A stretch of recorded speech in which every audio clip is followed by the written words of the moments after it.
tady vstoupit. Kateřina Konečná a Ondřej Benešík. Všem děkujeme. Nashledanou. Děkuji, nashledanou. Taky děkujeme, hezký večer. Nashledanou.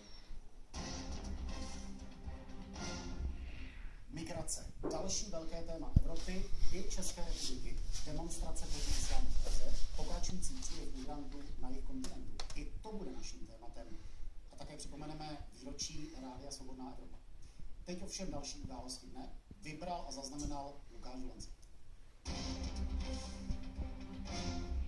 Dobrý večer. Andrej Babiš je v archivních svazcích StB evidován, co by její agent Bureš, neoprávněně. Dnes to konstatoval bratislavský krajský soud. Přesto platí, že Babiš, který byl členem KSČ od roku 1980, se s příslušníky státní bezpečnosti scházal.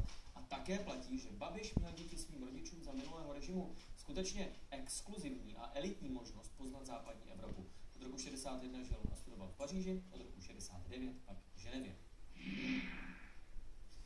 Od Andreje Babiše je jen kluček ke starostce Prahy 10 Radmile Kleslové. A teď nechci mluvit o její minulosti u StB, ale o její poslední literární eskapádě.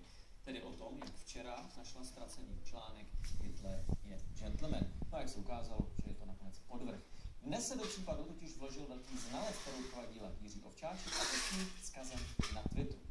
Další žertéře na téma článek F. Peroutky varují, že vzhledem ke znalostem dobových reálií se mnou tak lehkou práci jako s Prahou 10 nebudou. Náhrad totiž v těchto dnech mají desítky podobných falešných článků. A mimochodem Ovčáček měl původně najít článek